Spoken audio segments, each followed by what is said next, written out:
95 points defensively, obviously, can't be happy with that. What were they able to do to be able Dylan Harper dominated the basketball game. He's going to be a lottery pick. When you look at the game and you have a freshman go 9 of 13, 4 for 8 from 3.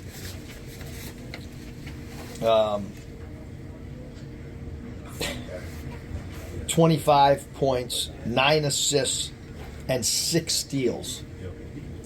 You're not going to win a game. So I thought we did about as good a job as any team could do on Ace Bailey. And I thought that Dylan Harper did whatever he wanted. So we have to get much better defensive guard play. Our guards are scoring the ball. But, our point guard had 0 steals. Their point guard had 6. Our point guard had 2 assists. Their guy had 9. So, as we've looked at this stat sheet, we haven't watched the film, but to us, I look up and down the whole lineup and say, well, we could live with that. We could live with that. The only thing we couldn't is Harper dominating like that. So that, to me, is the difference in the game. The last 3 games, you're kind of on the bubble coming in about 10 days ago, and each game, especially in the second half, the defense hasn't been able to get enough stops. What can you do for the last 2 weeks to get yourself in the Big Ten tournament, going in the right direction? I think there's a whole bunch of things that factor. Number one, UCLA, Washington, Oregon, USC, we're in the hole 2 to 4 games based on travel. And it's going to be that forever for men's basketball.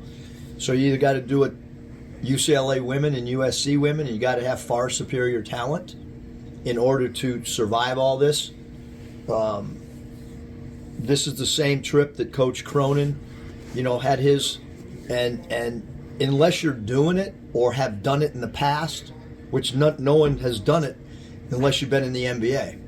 And when you travel 3 time zones and you're out here for 6 days, and we're going to get back right now, we're supposed to stop in Kansas City or Tulsa.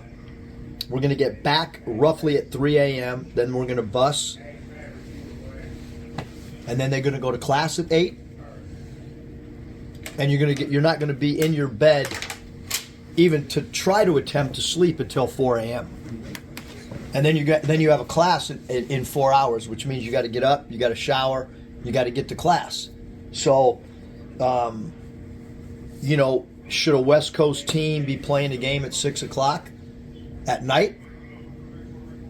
By the way, Ohio State's in Los Angeles and has been there for 2 days. And they played several hours before us. But yet we're the team that has to travel cross country, and then our body clocks have to readjust. So is that why we lost tonight? No, I'm more worried about the travel affecting our game at Ohio State than I am this game, because when the schedule came out, the game that I thought we would be most affected by is Ohio State.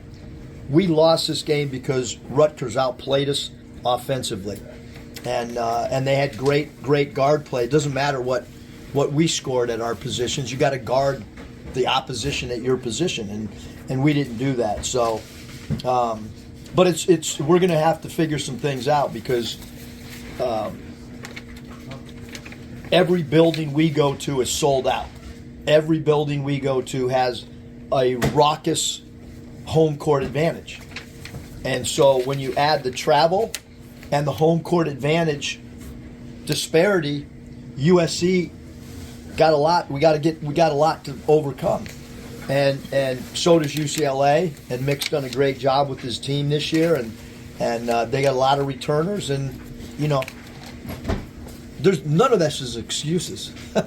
I'm just letting you know the facts of the matter are our travel. We have 3 hours to try to readjust. So, how do you attack that this week, knowing that Ohio State game was the game you were concerned about? We never woke up, I shouldn't say that. We never practiced. We had a shoot-around slot today at a time that was unsatisfactory to us. We were not going to shoot at a 9 a.m. slot. That's 6 in the morning, our body clocks. And some of the guys have adjusted, because I went around the room and asked who's adjusted to the time, and half of them haven't. Half of them are still going to bed. West Coast time and waking up West Coast time. Others have adjusted. And so, how did we prepare? I guess just by not having a shoot-around today at that hour, we elected to go later and do it in their practice gym, since they had a 3-hour block for shoot-around, which that's a hell of a shoot-around for 3 hours. Desmond Claude, you said you challenged him coming off the Maryland game to be more aggressive, to attack downhill. How did you feel about his offensive performance? I thought both our guards were phenomenal offensively, but there's two sides to the ball.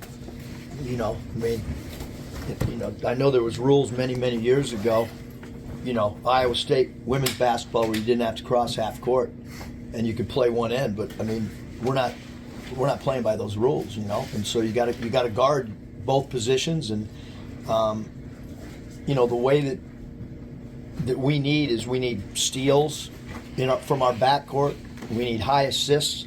It's not just about scoring points, and most importantly, defensively, you really got to guard your position. But offensively, Wes and Desmond were phenomenal offensively.